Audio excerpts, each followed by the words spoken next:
Quiz of Ice and Fire. Hello there, listeners, and thanks for tuning in today for another Quiz of Ice and Fire. I'm Lady Guinevere, and today I'm bringing you our 20-second quiz. And as always, we want to thank our generous patrons for their continued support, which unlocked this bonus feature for everyone. And speaking of patrons and bonus features, if you're not already a patron and you're interested in becoming one, be sure to check out our campaign at patreon.com/Radio Westeros, where you'll see all patrons gain access to patron-exclusive episodes, as well as early access privileges, opportunities for shout-outs, and more.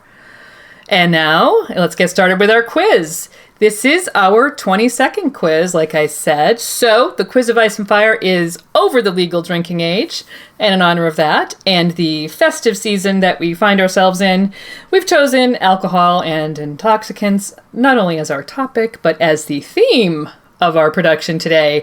And so to help us keep that leitmotif, we've invited some special friends back to the show for our very first dRuNk quiz. Thank you for joining us today, Chloe and Haley. We've got Chloe from Girls Gone Canon and Haley Bowery from the Manimals. Super to have you gals here with us for this. Thanks for having us. Thanks so much for having me back. We're so excited. Yeah. It's so nice to see you both. It's been too long. Want to also say that you both have in the past been hosts of drinking podcasts. Chloe with dRuNk Song of Ice and Fire, and Haley drinking Game of Thrones. So obviously when we started thinking about this podcast, you guys were the natural guest hosts for us. So we have a lot of experience. Very much so. Yes. Very wizened livers. Okay, so before we dive into Quizland, just a little chat about how is this drinking thing is going to work. Drink if you don't know the answer to a question. However, we do encourage you to be healthy and drink water if you do know a question. That's pretty much it. Take a minute to describe what we are drinking. We are not a video podcast, so we can't show you, but I can tell you that I have some Ice and Fire shots here and lovely Jello shooter concoction that we're calling Dothraki Horseheart. And a brown ale, lovely brown ale in honor of Masha Heddle, who brewed the finest brown ale in the Riverlands. So, what do you got, Haley? Oh, right here I have an ale in a polished horn, a la Robert at Attorney kind of situation here. And then I also have something that I'm calling Wildfire, and it's green, and it's going to knock me out.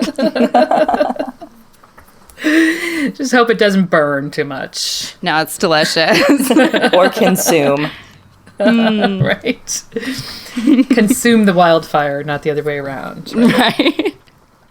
What do you got, Chloe? I am drinking some lemon sweet, some alcoholic lemon sweet. You might remember it from A Feast for Crows in Dorne, where Arianne gives lemon sweet and dates and cheese and olives to Myrcella in The Queenmaker. Yes, I do indeed remember that. Yeah. Yes, pretending summer's still here. Oh, yes. It's not, it's though. No, it's it's gone. most definitely It's gone. Not. We're all in the Northeast, so yeah, winter came early for us this year. Even though officially we still have a week to go before it is winter. I don't know about you guys, but we've already got about 2 feet of snow. I have nothing. I'm very lucky. We still have nothing. Nothing stuck, but tomorrow I've heard is the day. Yeah. Yeah. Same. We've got winds of winter. It's whistling outside. Yeah. They are blowing, ladies. Ooh. Well, it's bound to happen. So if you have snow on the ground or snow falling or wind whistling outside your windows, it's a great time to settle in front of a cozy fire, get yourself some sort of festive beverage, and get ready to quiz with us. And if you are keeping score, remember to have pen, paper, whatever you do to keep track of yourself handy, because in honor of this occasion, we have 22 questions, all loosely related to wine, alcohol, the characters who consume them, and the places that they are consumed in. So get ready. See how many you can score. We raised the number of questions for this one. Maybe that gives you more opportunity to score higher than usual. Maybe the opposite. But we love to hear your scores, and just let us know. So, as always, guests go first. So we are going to start with you, Chloe, for question 1. Varys and Illyrio have a plot to place a boy upon the Iron Throne, allegedly Aegon VI, and also allegedly a feigned baby that Tyrion calls the Pisswater Prince, traded out for a tanner's son for Rhaegar's infant son in the sack. We want to know the price that was paid for this kid. Something to do with alcohol, perhaps? Maybe. Based on its presence in this quiz. Yes. Yeah. Again, we want to know what the price was paid for the Pisswater Prince being traded out for Aegon Targaryen. Okay. All right. I think hopefully some of you know that. Over to Haley for question 2. But first, I was going to do a ceremonial shot to get us started. Boy. Oh, yes. Seeing as how I wrote the quiz, if we wait for me to not know the answer to a question to drink, I won't drink. And you have so many drinks available to you. And I have loads of drinks lined up here, so I'm going to do the first shot just to get us rolling. All right. So this is my ice and fire shot. Cheers. So, bottoms up.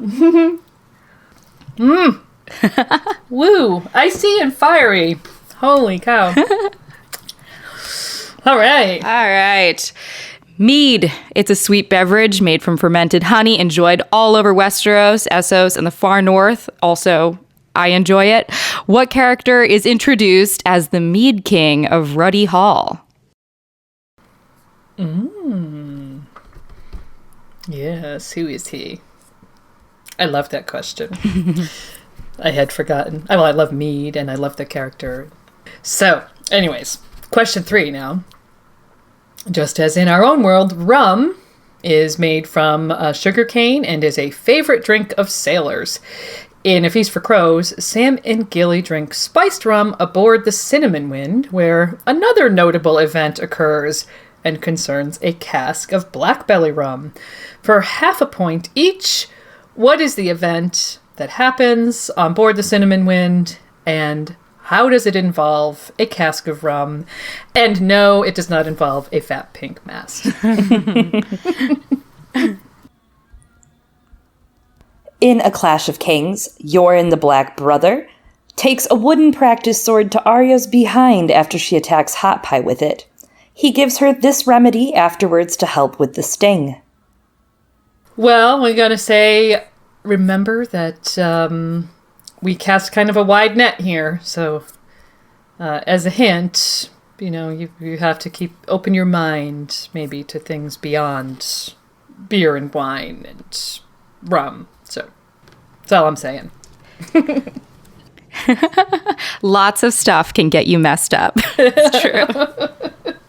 Doesn't have to be a liquid. All right. The strongest painkiller in the known world is used by characters from the Iron Islands to Slaver's Bay and is known to be highly addictive, so most maesters would use it very sparingly. But we do see a number of POV and secondary characters under its influence. What is this drink? Probably inspired by a real-world substance called.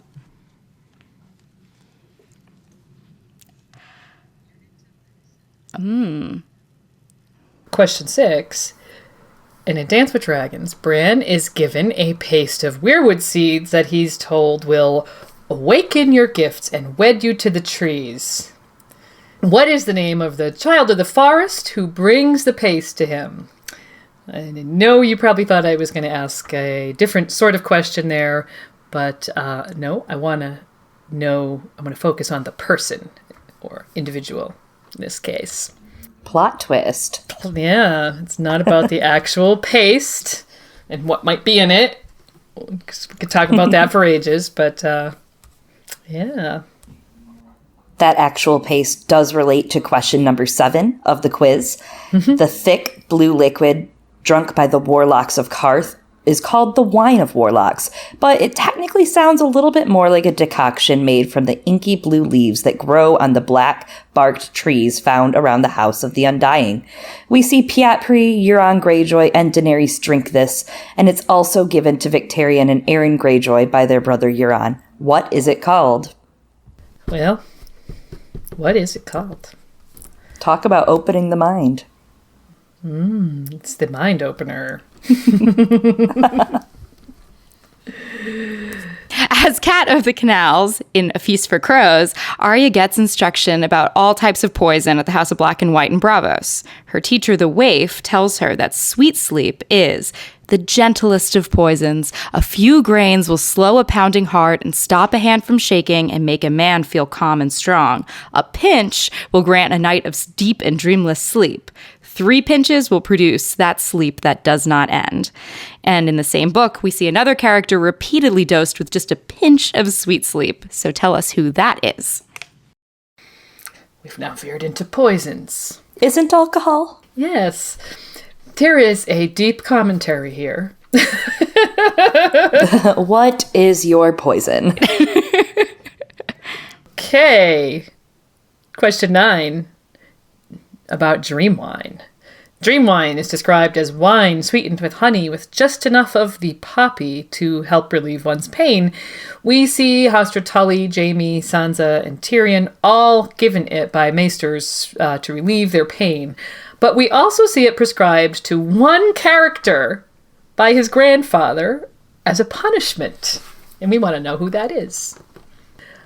One of my favorite scenes. Perfect. So I'm going to drink in honor of that because it's one of my favorite scenes. I'll drink as well. I need to finish this horn of wine because it can't stand up on its own, so I need to get rid of it. Bottoms up. Question 10. Throughout A Storm of Swords, we meet a mix of people who consume wine called the Wine of Courage, which is made from nightshade, bloodfly larva, black lotus root, and many secret things. Who are these people? They're courageous. That's my guess. Absolutely. That's a wild mix. Oh boy. Question 11. Red wine heated with honey, raisins, and spices such as cinnamon and cloves is a warm and soothing drink that we see consumed by a number of characters, but it's mentioned with the greatest frequency as the drink of choice. Where? This is a good question for people that enjoy A Search of Ice and Fire, perhaps. You could maybe, Okay. Question 12 has to do with the Dothraki. What drink specific to Dothraki culture is drunk in great quantities at Dany's wedding to Drogo and is despised by her brother Viserys? Probably would be despised by me. Probably. But I'm not sure how I feel on it. I'm not. Doesn't sound great. it doesn't really. To relate another Daenerys question, question 13. Which SOC marketplace does Daenerys see a potent magical elixir made of virgin's milk and shade of the evening in?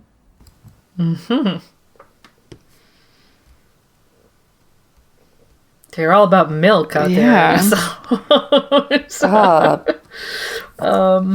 Their people must have evolved past milk intolerance.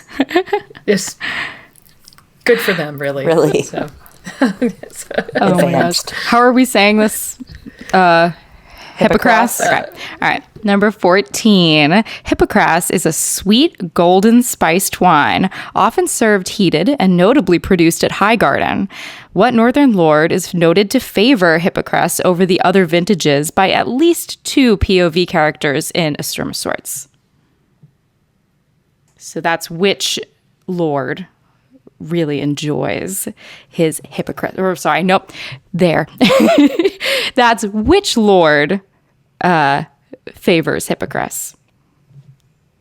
Yes. So, what hipster lord loves his Hippocras? Oh, shit. It's a lord. It's a lord. It's a dude. It's okay.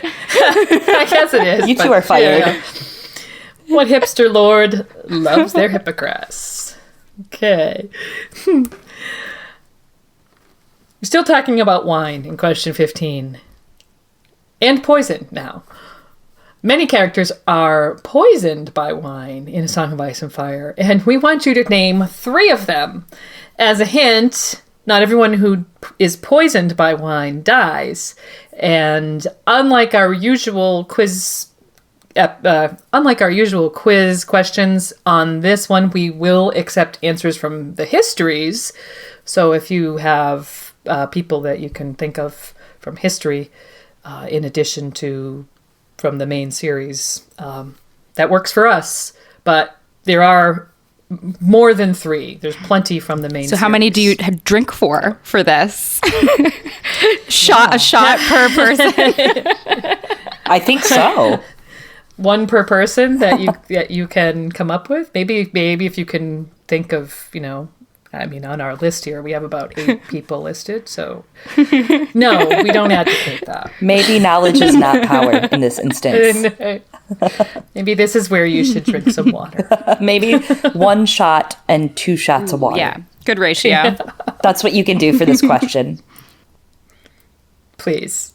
There are a lot of heavy drinkers in the series. Question 16 is, these people, known as drunkards, name 3 drunkards from history. So history, now, maybe even future if you see them oncoming in a windy chapter. Is that accepted? We don't know. We don't know. Mm-hmm. 3 drunkards, name them. And same thing, 1 shot, 2 of water. And we don't count. Us 3 drunkards don't count as good answers. Yeah, you cannot name us. We definitely have to be in the books. That'd be very meta. I like it. Number 17. In A Song of Ice and Fire, we hear about a number of wines made from things other than grapes, including fire wine, pepper wine, persimmon wine, and smokeberry wine. This question is, in whose viewpoint do we hear these wines being offered for sale? Offered for sale? I feel like there's a... I hope you can tell me because I want to go buy them. Right? They sound delicious. I like smokeberry. Sounds really nice. Yeah, smokeberry wine, pepper wine. Interesting. Okay, so from wine to beer. Beer is as popular and varied in Westeros as it is in our own world. Not quite sure they have the sort of plague of microbrews that we have here. I mean, not that that's a plague, but they're just everywhere. However, they do drink stouts, nut brown ales, pale ales, barley beer, pepper beer, and autumn beer. Those are just a few of the named varieties of beer. We are interested in a fine brown ale served by a woman named Masha Heddle. For half a point each, tell us where she served this ale in A Game of Thrones and why she isn't serving it anymore in A Clash of Kings. And I am going to drink my fine brown ale in honor of Masha right now. Same. Cheers. Bottoms up. Cheers, Masha. Yeah. Mm-hmm. Cheers. Pour it out. Question 19. We visit a wine sink called the Lazy Eel in White Harbor in A Dance with Dragons through the eyes of this character's point of view. Which character goes to the Lazy Eel? A vile wine they serve at this place, I hear. Among other things. So let's Nice. Yeah. Among lazy eels, apparently. That's what we called our bar where we made our cocktails for our Drinking Game of Thrones podcast. It was called the Lazy Eel because they were all pretty vile, vile concoctions. Oh my God. Number 20. A Feast for Crows opens at an inn in Old Town. For half a point each, what's the name of the inn and what drink are they famous for serving? We may have talked about this in a recent episode of Radio Westeros, so hope you get that one. Now, question 21. We did ask a question about a cask of rum from A Feast for Crows earlier, but now we want to know about a cask of wine from A Dance with Dragons. There was something hidden in a squat little cask that arrived at Pentos early in A Dance with Dragons, and we want to know what?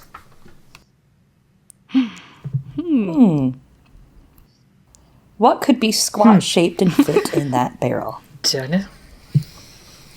And for our final question, we visit a tavern known as the Stinking Goose in Maidenpool. We go to this tavern 2 times in the books and see 4 named characters in this rather unsavory place. Name all 4 of those characters that we see at the Stinking Goose in Maidenpool. This is hard. We sometimes ask you for a 2-parter. We had a couple of 3-part answers in this quiz already, but we want all 4 characters. We will accept nothing less.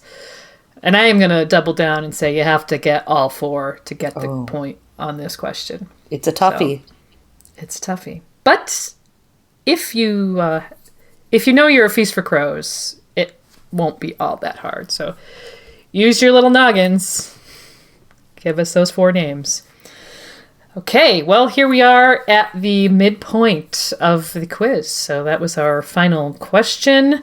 I am going to drink another ice and fire, and we will be back in just a minute with your answers.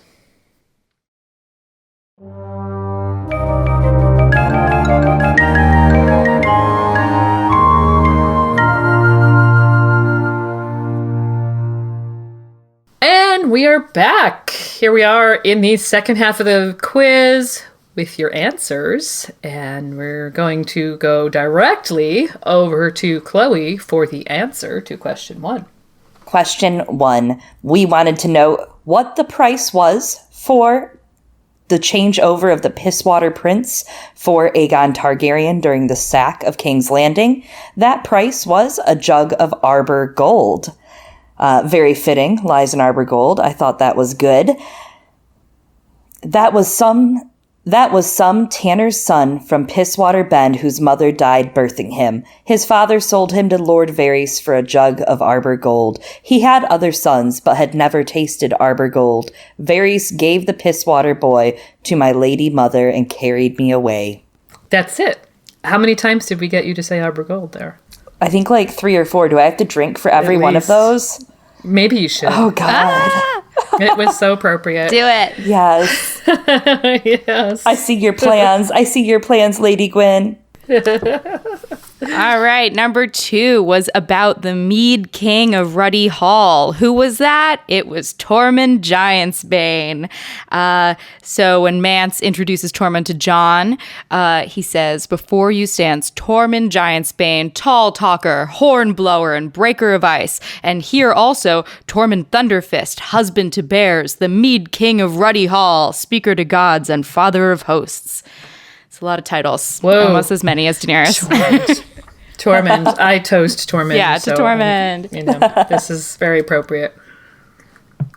Yeah, I think it definitely, he's rivals Daenerys, and I will tell you that I had forgotten the vast majority of his extra titles, so Yeah, I'll drink to that.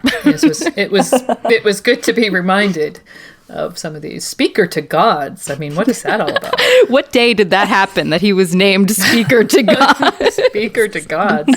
I'm down with all of them except for that one. I want to know more about that. Okay, question 3 had to do with rum. In A Feast for Crows, Sam and Gilly drink spiced rum while they're traveling aboard the Cinnamon Wind, but something else happens while they're on the Cinnamon Wind, and it concerns a cask of black belly rum. So we wanted to know, what was the event and how did it involve the cask of rum? Half a point each.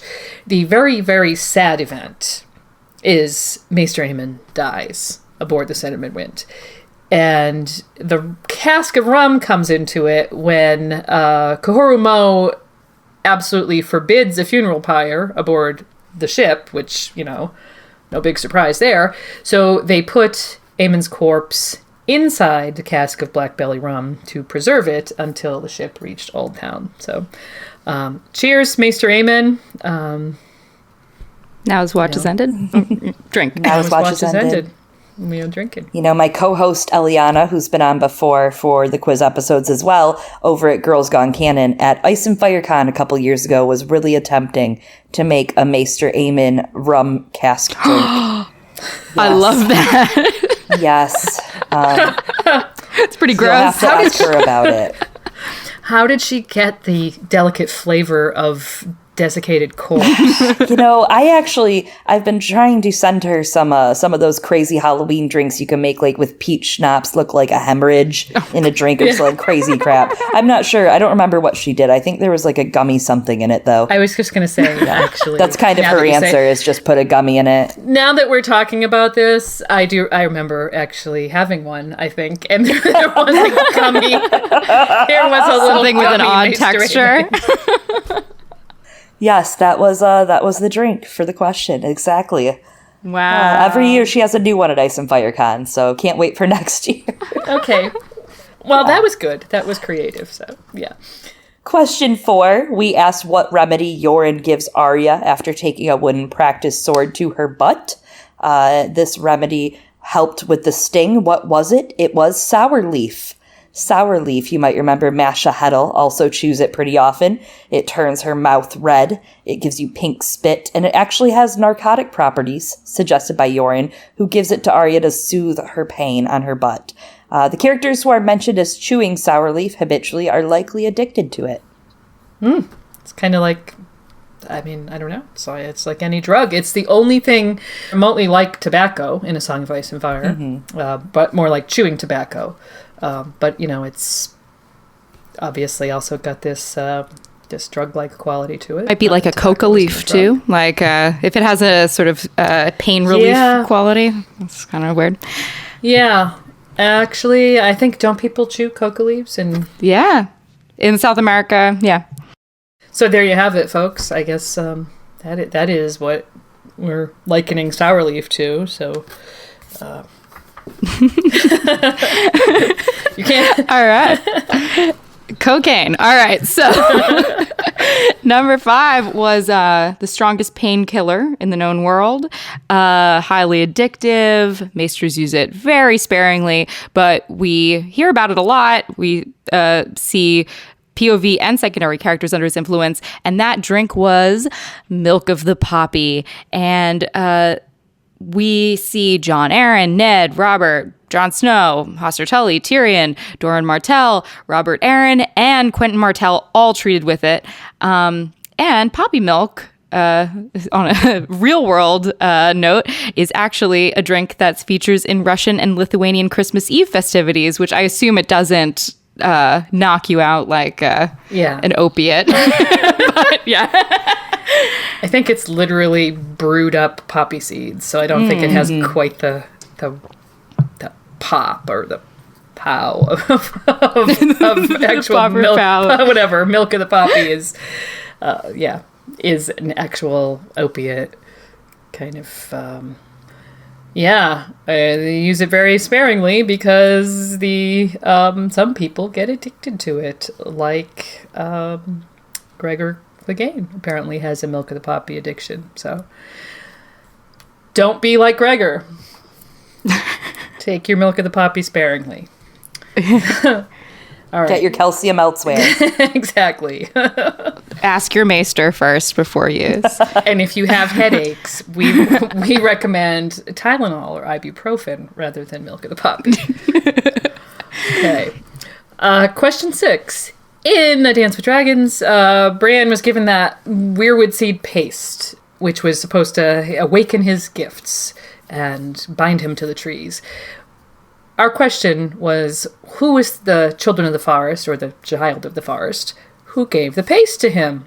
And the answer is Snowy Locks.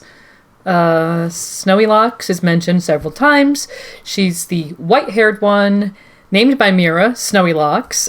She carries a weirwood bowl in her hands, carved with a dozen faces, like the ones the heart trees wore, and inside it is a white paste, thick and heavy, with dark red veins running through it. So she gives that to Bran, and away we go with Bran and his weirwood paste. So, Yum. topic for another day, really. A drug in its own right. Exactly. Yes. You know, I mean, if that's what you're into, right? We'll flip the script for question number 7, which is blue, not red, and it is a thick blue liquid. The warlocks of Karth drink it. Euron Greyjoy imbibes in it constantly. It is made from the inky blue leaves that grow on the black-barked trees outside of the House of the Undying, a complete opposite of the weirwood. What is this called? It's called Shade of the Evening. You might remember Euron drinking it. Euron drank deep from his own cup and smiled. Shade of the Evening, the wine of the warlocks. I came upon a cask of it when I captured a certain Galeas out of Karth, along with some cloves and nutmeg, 40 bolts of green silk, and 4 warlocks who told a curious tale. 4 warlocks. Can we do a little Winds of Winter spoiler? So block your ears or something. Mute us, Yes. something. Put your fingers in your ears if you don't want a TWOW spoiler. But we found out in the Forsaken chapter that one of those warlocks was none other than Paya Pri. Yes, because they go, pre. Oh! Bummer. Bummer pie. Oh, gosh. Okay. Okay, here we are. Number 8. Hold on one second. I drank a whole horn of tequila. beer, and now I'm on tequila. All right. All right, so number 8 was about Arya getting instruction about all types of poisons at the House of Black and White. And her teacher tells her about sweet sleep. So who was given doses of just a pinch of sweet sleep in the story? And that answer was Sweet Robin. Peter Baelish suggests that Maester Coleman give his stepson sweet sleep in his milk several times, apparently to stop his shaking fits. But Coleman expresses concern about the frequency of the doses since the drug builds up in the system of the patient, causing many readers to suspect that Littlefinger's intent is actually the slow poisoning death of the young lord. Which is very sad. This is very sad. Boo, Peter. Boo. Boo. Get a job. Get a job. Oh, my word. All right, so question 9. Dream wine it's that wine sweetened with honey and just enough of the poppy to relieve pain. We asked about the character who was prescribed it not as relief from pain, but as a punishment. So who was that is what we wanted to know. And of course, the answer is Joffrey. I love this scene so much. In A Storm of Swords, Tyrion 6, Joff gets sassy with Tywin at a small council meeting. He says to his mother, "My father won all the battles. He killed Prince Rhaegar and took the crown, while your father was hiding under Casterly Rock." It says the boy gave his grandfather a defiant look. A strong king acts boldly. He doesn't just talk. So Tywin's answer, this is Tyrion's point of view, of course, and it says that his answer was given with a courtesy so cold it was like to freeze their ears off. He says, "Thank you for that wisdom, your grace. Sir Kevin, I see the king is tired. Please see him safely back to his bedchamber. Pycelle, perhaps some gentle potion to help his grace sleep restfully, and Pycelle suggests dream wine, and Joffrey says, I don't want any dream wine. And Lord Tywin just kind of says, yeah, okay, dream wine will serve, and just, move along, Joffrey. I don't know why I love that so much, but Joffrey, who's been such a total asshole, gets sent to bed by his grandfather. So that was it. Hope you got that one, and if you didn't, I hope you drank. Question 10. Which group of people do we meet in A Storm of Swords who drink the wine of courage, a wine that is made from nightshade, bloodfly larva, black lotus root, and many secret things? The people who drink the wine of courage are the Unsullied. Wine of courage was created by the Astapori and given to the Unsullied at every meal from the day they are cut, so the eunuch soldiers are more able to endure pain. It's basically a numbing agent, which makes the drinker feel less and less with each consumption. Whoa. So Little harsh, little dark. it's a little harsh. Yeah. Mm-hmm. Do you think George doesn't like war? Maybe. I don't know. Could be. What is he trying to say? I'm getting a hint. Maybe a small sort of, That might be the black nod lotus in that root. direction. Yeah, or the bloodfly larva. Ugh. Remember that bloodflies, were part of Drogo's arc as well. He hated bloodflies, and the way Dany noticed that he was that he had finally been wounded and was in very desperate condition was when he didn't shoo the bloodflies away from himself. So, yeah, that's just random, but it's just to say it's not the first time we've heard of bloodflies. They seem like a creepy old thing. And these are their larvae. It's even worse. I wonder if Drogo was being bitten by bloodfly. Did he have like bloodfly larvae in his under his skin? Like, is that too? Did I go too far? Yep. I don't know. Are we getting drunk, guys? All right, number 11. All right. This was about the red wine that has all these delicious things in it: honey, raisins, spices. It's a warm, soothing drink. Where would you drink that? Someplace where you'd want to stay warm. The answer was the wall / the Night's Watch, because most of the mentions of this mulled wine happen up at the wall and amongst the Night's Watch. That's right. Yeah, that's right. They seem to favor it very much. So I think I would favor it too. Something I might be trying as we are in this festive season. So why not try some mulled wine? Question 12 had to do with the Dothraki drink of choice that was consumed in great quantities at Dany's wedding to Drogo. Her brother Viserys absolutely despised it. This could be maybe the only time I agree with Viserys, actually. Fermented mare's milk. It says that at Dany's wedding, they gorged themselves on horse flesh, roasted with honey and peppers, drank themselves blind on fermented mare's milk. I don't know. It just doesn't appeal. But, to each their own. Speaking of fermented milks, it's not just the Dothraki who enjoy fermented milk. The Jogosnai drink fermented Zorse milk, and the Norvoshi favor a fermented goat's milk that they call Nasa. So, I think it's a texture thing. Do you guys like White Russians? I mean, I don't like milk and with my alcohol, personally. not really. No. Nope, not for me. No. Yeah, no, I mean, at this time of year, I might drink, eggnog or Bailey's. Sure. On ice, but that's very sparingly and few and far between, and it's not...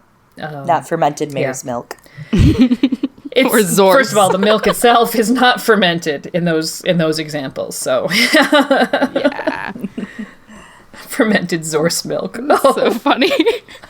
Daenerys doesn't only see fermented mare's milk as a weird drink along the way. We also have Daenerys finding in an SOC marketplace, a potent magical elixir made of virgin's milk and shade of the evening. We wanted to know what marketplace and which place this was. This was in Karth. Danny sets out exploring Karth and sees many weird things. There are tons of things in this marketplace, like carved onyx, dried squids, bronze daggers, milk and shade of the evening. The milk from the virgin is one of those weird things, and they do not know where the milk comes from. I mean, honestly, virgin's milk? Like, do they actually know how we get milk? How do they check? We don't know. Does George know why does George milk know comes in? Where milk comes from in mammals? Right. I don't know, George. I don't know. I think that virgins seem to... Okay. Anyways. Here we are talking about the Dothraki twice in a row, and I have not had the chance to do my... to consume my horse's heart.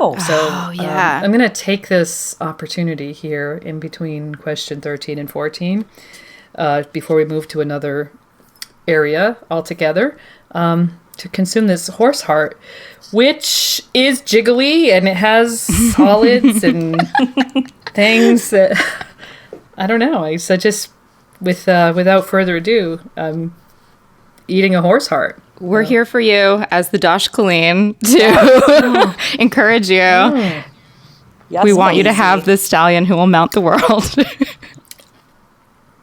Well, so do I. I guess you have to eat the whole thing without Yep. stopping. So. Yep. You're allowed to gag a little, I think. That's what the show taught me. Yeah, that's all I know. Yeah, you can. At least you learned something from the show. Not just how to drink and know things. That's Right. the alternate title of this quiz episode, right? But we're drinking when we don't know. When we know nothing. Woo! She did it. Good job. Okay, well, I am blessed, apparently, by the Dosh Colleen. Thank you very The great much. stallion is smiling down on you. The great stallion. Holy moly. Where are we? That That was was you, a this last heart. one? Okay, Chloe? so- Is this me? Yeah. All right. Hippocras. That's what it is, right? Yes, you're doing I great. feel like I should Hippocras. drink for Hippocras because I have no idea how to say it. All right. This was about Hippocras. Somebody, some northern lord really loves it. Some hipster lord, as we determined. And that is our boy, Roose Bolton. Loves that Hippocras. So both Jamie and Catelyn talk about that Roose will always pick Hippocras over the other wines on offer. I don't know what we're trying to say about Roose or what George is trying to say about Roose here, but He's picky. I don't know. He likes bold choices, Right. he like takes the flaying bold and choice. wearing pink. Yes. Yes. Oh, well, there we go. Maybe. I don't know. He's also, Hippocras is noted to be from, most notably produced by Highgarden, but areas in the south. So maybe it's this sort of like hint that he's not loyal to the north. He's not like your ale swilling northern lord that would be Yeah. like the typical. That's a very good point. I'm going Yeah. to drink for that point. I A don't little know. bit of I'll drink southern for that, too. ambitions right there. I know. I'm drinking ale, just like the anti-Hippocras. So. Well, we wouldn't want you to be a Hippocras. Very good.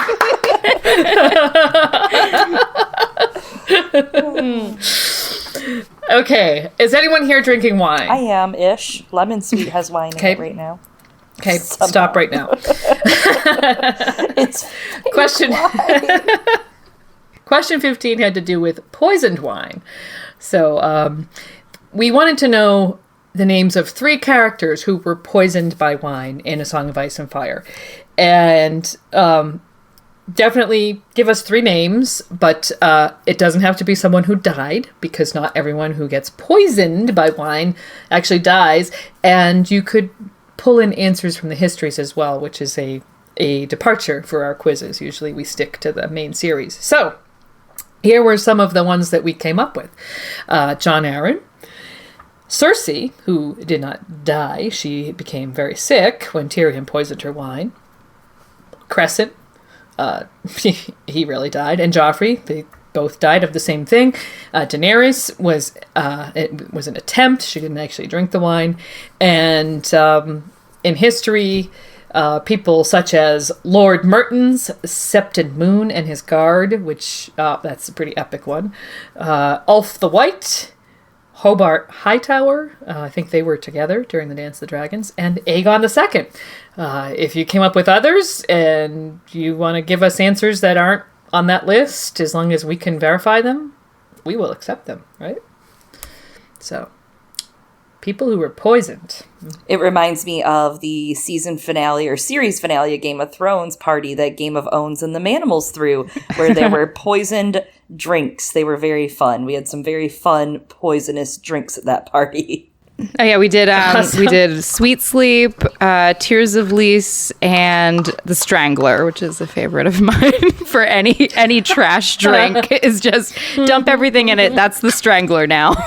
But if you are drinking wine for this last for this quiz, you should bottoms up for that last question. Yes, absolutely. Accept your fate. We see a lot of heavy drinkers in A Song of Ice and Fire, probably that have also just bottomed up their glasses as we have. We call them drunkards, some of them. Examples from history are accepted for this question. We wanted you to name 3 drunks from A Song of Ice and Fire. Some of the ones we came up with: Septon Celador, Robert Baratheon, Merritt Frey, Sir Dantos, Maester Harmoon of Eastwatch, Boros Blount, Ryman Frey, a reformed drunkard, Aaron Greyjoy, and Thoros of Myr, also reformed in The Lord of Light. And from history, you might have had a couple, like Darren the Drunkard, one of my favorites, Harmond Umber, Dagon Greyjoy, and Ulf the White.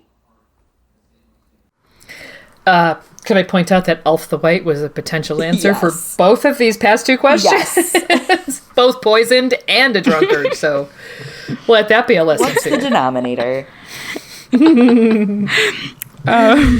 All right, number 17. This was about wines made from things other than grapes, like fire wine, pepper wine, persimmon wine, and smokeberry wine. So whose viewpoint do we hear about these wines being offered for sale? Again, this is Daenerys. She's traveling all over the place, so she sees a lot of interesting marketplaces. This was in A Game of Thrones. She meets a wine merchant in the Western Market at Vis Dothrak, and they say, turning a corner, they came upon a wine merchant offering thimble-sized cups of his wares to the passerby. "Sweet reds," he cried in Dothraki. "I have sweet reds from Lys, Volantis, the Arbor, whites from Lys, Tyroshi pear brandy, fire wine, pepper wine, the pale green nectars of Myr, smokeberry browns, and Andalish sours. I have them, I have them." Of course, he also had a barrel of poison wine meant specifically for Dany, but a lot of other interesting things. Yeah, lots of options. Lots of options. Okay, question 18 had to do with beer. Beer is very popular and varied in Westeros, and we wanted to know about this fine brown ale served by a woman named Masha Heddle. 2-part question. Where did she serve this ale in A Game of Thrones? And why, once we get to A Clash of Kings, is she not serving it anymore?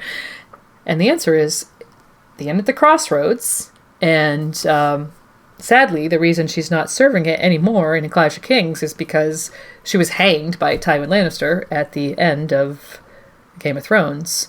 When you may remember that Masha had been someone that Catelyn knew when she was a young girl visiting the inn at the Crossroads, but by the time Tyrion returned to the inn following his imprisonment in the Eyrie, it says, "A gibbet had been erected in the yard, and the body that swung there was covered with ravens. At Tyrion's approach, they took to the air, squawking and flapping their black wings." He dismounted and glanced up at what remained of the corpse. And I believe the quote continues to comment upon the red around her teeth, which is noted by all the characters, as well as something that we mentioned when we talked about Sourleaf. She was a well-known Sourleaf chewer. So, Wow. R.I.P. Masha Hedel. Yeah, thanks for that morbid answer. I'll drink to that. Dang. You're like, the inn at the crossroads, because she died. Oh, man. God. It's like, but seriously, like if you were an aficionado of beer or ale, or like, you know, like the your microbrew or whatever, what a loss! Yeah. What a loss! Because she was supposed to have made the finest brown ale in the Riverland. So How will they survive? a real loss to the world of craft beers. So.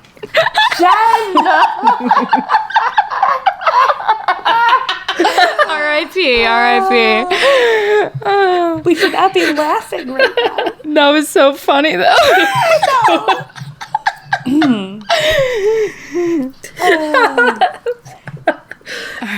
In White Harbor, in A Dance with Dragons, we get introduced to a wine sink called the Lazy Eel. They are known for serving the vilest wine in the city. What POV sees this fine establishment? And the answer to that is Davos Seaworth. Davos remarks on his smuggling days back in White Harbor, where the eel offered vile wine with meat pies full of lard and gristle that are inedible on their best days and poisonous on their worst. Yum. Want to go there? Not. If you're an adventurous eater, yes. Right. All right, number 20. We want to know about, in A Feast for Crows, the inn in Old Town. What is the name of the inn? What drink are they famous for serving? And this was the Quill and Tankard, and they serve a fearsomely strong cider. The Quill and Tankard never closed. For 600 years, it had been standing on its island in the honey wine, and never once had its stores been shut to trade.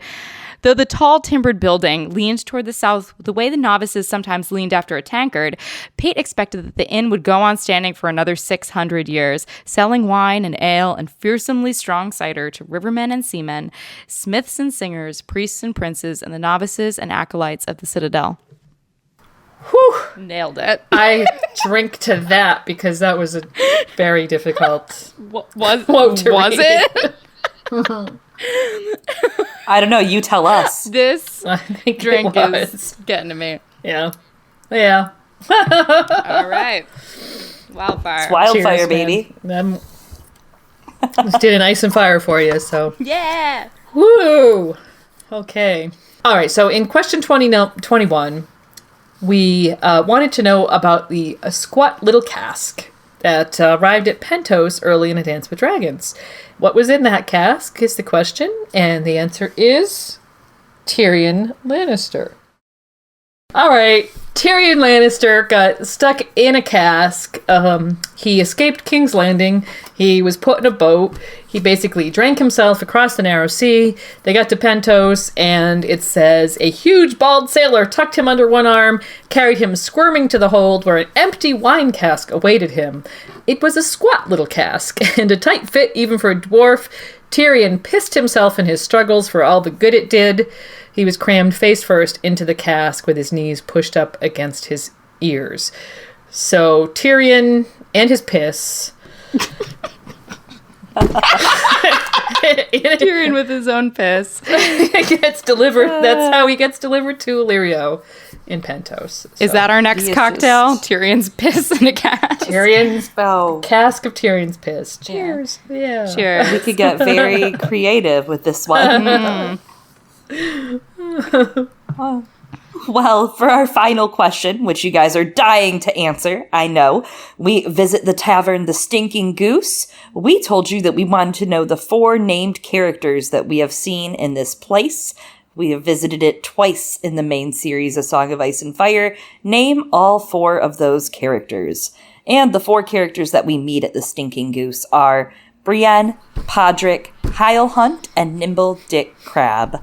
Our hero, Nimble Dick Crab. Nimble Dick Crab.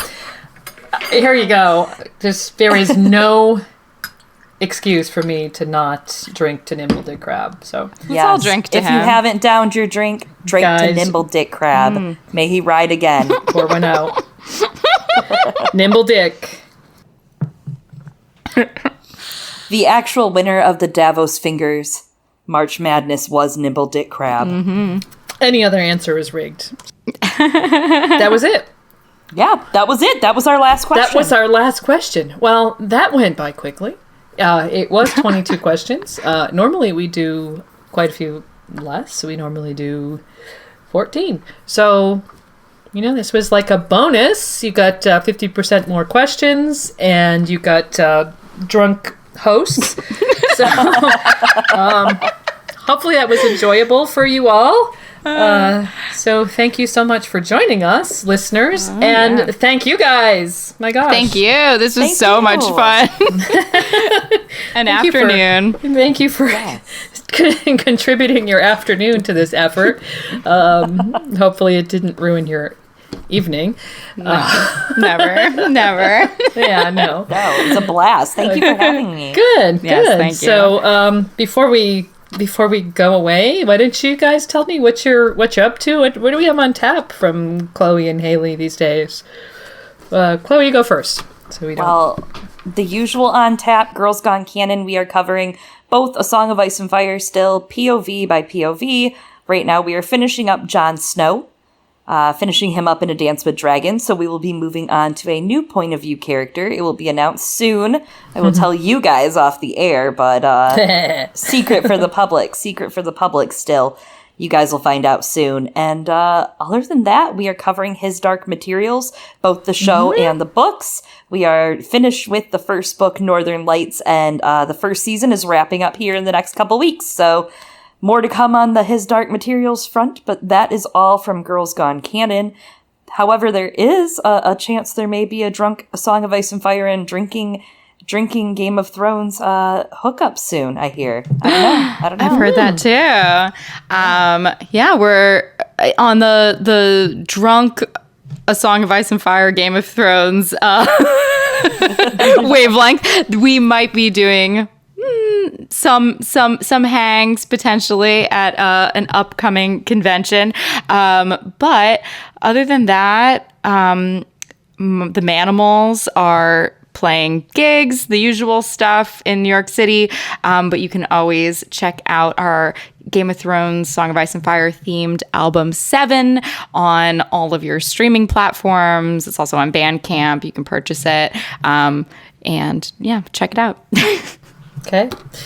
Well, we recommend all of the above. So, check out Girls Gone Canon. Check out the Manimals, especially their Song of Ice and Fire themed album 7. And you know what else? Come and hang with us all at Ice and Fire Con. Woo! Honestly, because that's 4 months away, and we will all be there doing our thing. So we hope to see many of you there. Right? We'll do shots. Yes. I will drink to that. Woo! Yes. Okay, well, thank you so much, listeners, for joining us once again. And you guys, thanks for being here. This has been really so much fun. You all let us know how you did. All the usual places, whether it is, YouTube, Twitter, Facebook, Patreon, however you connect with us. We want to know how you did with this. If you got any questions, etc., just let us know. And we will see you soon with another episode of Radio Westeros. And bye for now.